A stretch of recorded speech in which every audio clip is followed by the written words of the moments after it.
just got our first league for competitive in the new season, and it is a big one. The return of solo victory cups. I'll talk about how we know this, what it means for the other tournaments, and what my wish list is for competitive next season. I also want to talk about Shark and Teeny absolutely dominating the last Div Cup of the season, and why Mr. Savage might be moving to NA next chapter. There's a lot to talk about. Let's jump into it. This is not something I was expecting to talk about. We now know what tournaments we're getting in the Simpsons season, or at least we know one of the tournaments we're going to get. Solo victory cups. Probably wondering, oh, how do I know this? Is it some weird leak? Is it a guess? Is it Clicks going and meeting with Epic Games and he's demanding it? No, Fortnite Competitive just straight up told us. They tweeted out, what color should our next profile picture be? Kind of whatever. And then we have Boss is 22 on Twitter respond, tell us something about next season's tournaments, eye emoji. What do you want to know? Eye emoji. And then Oblivious FNX responded, yo, Fortnite Competitive solo vic cups. And then it's responded, yeah. Like, yeah, straight up, we're going to run them. And then boom, try to find out more information. Reply if you mean it. They then said, we'll have 3. Don't tell anyone. Obviously, we all told everyone as quick as we could. I don't think they actually care about that, but I do not think this is how I was going to break information about what's going on with the new season. Just a random Twitter thread from Fortnite Competitive. I mean, I kind of love it. I mean, hey, why not? We already have everything else being leaked about the new season. Let's start leaking competitive, and solo victory cups is awesome. Now, you're probably wondering why 3 of them? Well, it's only a 1-month-long season. The Simpsons season is a mini season. It's 4 weeks long. Usually, we won't get tournaments for the first few days of the season, and then I'm guessing we'll probably get one in, you know, the first and a second week, and then second and third week. So there'll just be 3 tournaments, which is awesome. Now, we don't really know if this is going to be PC, console, or both. This could potentially be a solo victory cup where it has console and PC split. For those of you guys who are wondering what's going on with console tournaments, and unfortunately, if you're wondering for more information, that's it. That's all we have to go off. But that is good news for a few reasons. Firstly, it means we are getting tournaments in the Simpsons series. But you think, Aussie, like, that's pretty low bar. Like, what do you mean we're getting tournaments? Yeah, of course we're getting tournaments. I mean, I like to hope so, and I was pretty confident we were going to, but at the same time, there's no way to guarantee it. We've had entire mini seasons with basically no tournaments before, so it wouldn't be the first time this has happened. So I'm just happy to find out we're getting tournaments, but bringing back solo victory cups, I'm a little bit shocked by. I talked about it in my most recent video, how we managed to have a cheater make it to the finals of the EU solo series after 6 weeks of qualifiers, and there was still a cheater. But I guess Fortnite's confident enough in these new changes they're coming out with the anti-cheat. If you watch my videos, again, you would have known a few weeks ago, I talked about how Fortnite's bringing out huge improvements to the anti-cheat, including kernel activities on your PC, checking, making sure things are hard to cheat, and I guess they're confident enough that solo victory cups are coming back. If we're getting solo victory cups, that means basically everything else is on the table. I don't think we're going to get like an FNCS because, again, you know, it's only a short season. They always run FNCSs at the start of the new year. I mean, we could get some kind of like big tournament right in the middle. Like, people have always been asking for like a Winter Royale style tournament in these mini seasons. I don't think a Simpsons season would be the best time to do it. And also, there are a lot of rumors and leaks going around of the fact that with this smaller map, we're going to have smaller player lobbies. We're going to have like 50 player lobbies instead of 100, which could be even better for victory cup finals. Obviously, that increases your chance of winning. I don't know if as many people are going to qualify to the finals. I have to imagine if we do get like 50 or half play lobbies, which hasn't been confirmed, by the way, it's just being leaked by a lot of people, and I'm starting to get suspicious about why they would be saying this. But if that does end up happening, I imagine maybe half the amount of people would qualify. Otherwise, they'd be paying out way more, because if you pay out 1 winner of every lobby and there's twice as many lobbies, it makes sense that then half as many people qualify. But I do hope Fortnite still has the qualification go pretty deep, because you do want to make it feel like people can make finals and get their first earnings. That's why I love the solo victory cups. I am okay as well if they run like super stacked, you know, high prize pool solos for the pros, because again, I watch that, I make a lot of content on it. But some of my most fun memories in Fortnite when it comes to doing watch parties are the solo victory cups. Yeah, I'm for the most part watching millionaires try to fight for $76 after taxes, but it's giving you guys, the audience and the viewers and the people who play the game every day, a chance to earn. And I think that's really awesome to watch. It's really cool watching people get their first earnings, seeing the tweets, seeing the excitement, seeing all the content creators make YouTube videos of trying to get their first earnings. And it also just makes you guys have a reason to play the game and grind it, which is just good for everyone. It increases the player base, it increases viewership, because more people get engaged with competitive because they want to learn to get better, they want to try and get their first earnings. So I've always been someone who's been a big advocate for the solo victory cups. I know a lot of the pros don't like it because, again, the prize pool is not that crazy, but it's not really for them. So I'm a huge fan of seeing this come back. Fully expect to see a bunch of my content come back. We'll get get some react videos going on the high kill games. I'll try and get some VOD review kind of videos going with the pros so you guys can learn how to win more of these games. I'll bring back the highlight videos because it's just so much easier to cast a solo victory cup and get excited when the stakes are so clear. If they win this game, they make money, and it just makes for really good content. So I am stoked for these tournaments.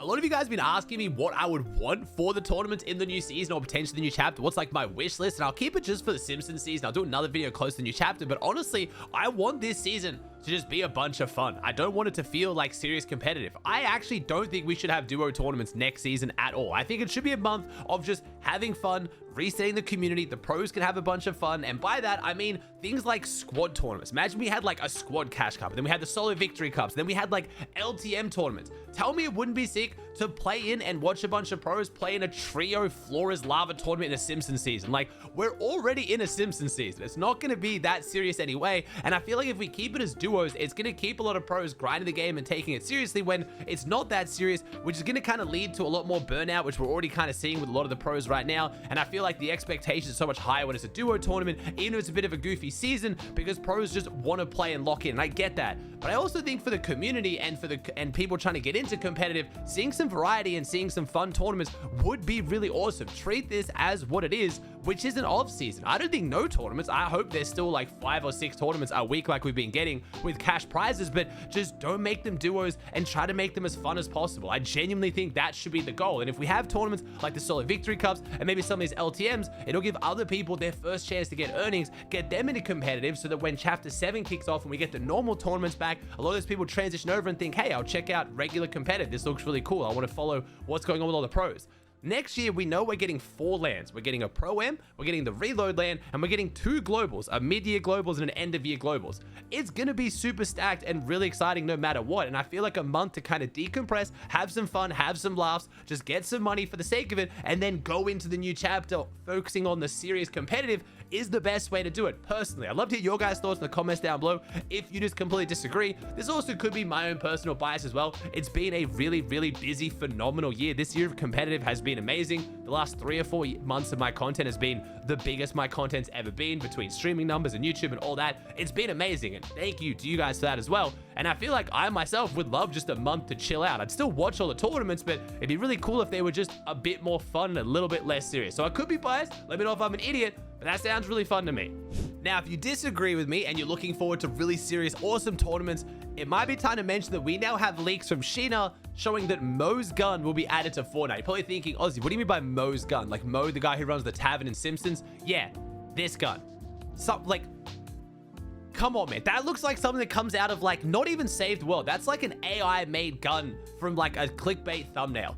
That is going to be a weapon that you have the option to use in the new season. I don't see how Fortnite is going to be able to keep this competitive, so I think they should just go all in and don't make it competitive. Let's just make this the goofiest season of all time. Let's have some fun with it, and let's lock back in chapter 7, right? Like, if we're going to get weapons like that, what's the point, right?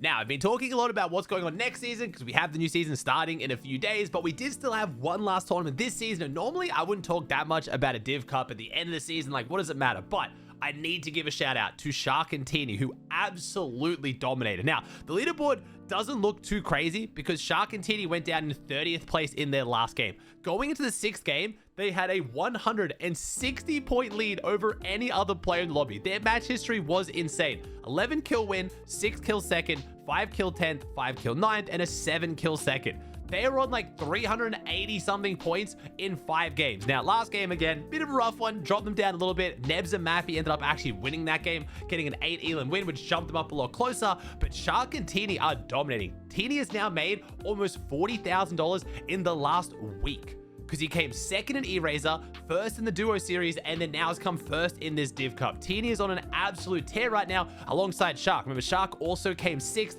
in the Solo Series Finals. He couldn't play in the E-Razor because he was too young, and then has now won alongside Teeny, but both of them as a duo have also placed top 4 in another Div Cup. They've won Eval Cups. They have been placing consistently insanely well, and kind of strangely, because when we're seeing players succeed with this new surge changes like Cammy, it makes a lot of sense. When the meta changes drastically and then it rewards passive playstyle, Cammy's always going to succeed. He is one of the best players at figuring out new metas, adapting. He always has a game plan, and then if it rewards passive gameplay, because again, Cammy has always been a more passive player, that makes sense. But Teeny and Shark are both known for their aggression. They're two of the greatest fighters in the game. Teeny's kind of, what he's been known for a long time is just absolutely running it down. Alongside Misha, they had the insane strategy of lurking on people's drop spots and taking them down. Then alongside Chap, they would just run through the mid game, get all their surge in early fights, pick up Shark, one of the youngest and best fighters in the world, and they keep fighting, but they're finding success doing that even in this new surge meta where a lot of other good fighters are struggling.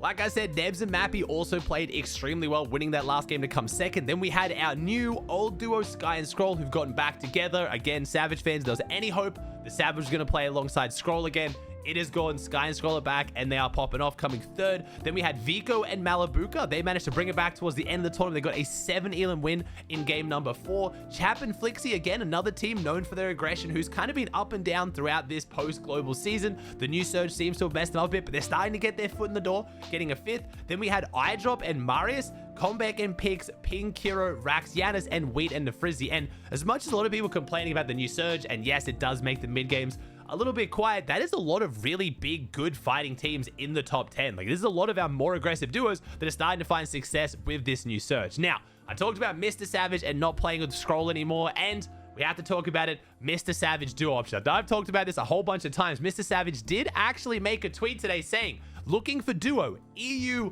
or NA. And I think Mr. Savage is being dead serious about this. Mr. Savage will move to NA if he needs to find a good duo. He said, I can IGL or frag, doesn't matter. Outplace Peterbot and clicks at globals, which it's a good way to promote it. It's a good way to get some attention on your looking for duo post, but that is really exciting for a number of reasons. So first off, Mr. Savage will travel to NA if needed, and the fact that he's going to play IGL or Fragger, which gives him some awesome options. Now, a lot of people keep asking me, who should Savage play with? Who can Savage play with? I think right now, it doesn't matter. I think we wait for the Simpsons season. Like I said, if I get my way, there's not even going to be duos. And even if there is, it's not going to be that serious. And then when Chapter 7 rolls around, FNCS gets announced, things start to get really serious. We're going to see a lot of duos panicking, and there's going to be some great options for Mr. Savage. Mr. Savage is a proven player who's been around for a very long time, just plays really well at globals. And if he's willing to play both roles, which he's proven that he can do, he's going to have unlimited options, especially if he's opening himself up to playing on EU or NA. He basically has unlimited duo potential. So if you're a Savage fan, I wouldn't panic. I'm not really sure what his plan is going to be for the Simpsons season. Probably stay in EU and just chill out. And then maybe if he needs to New Year, go to NA, which would be extremely exciting. Now,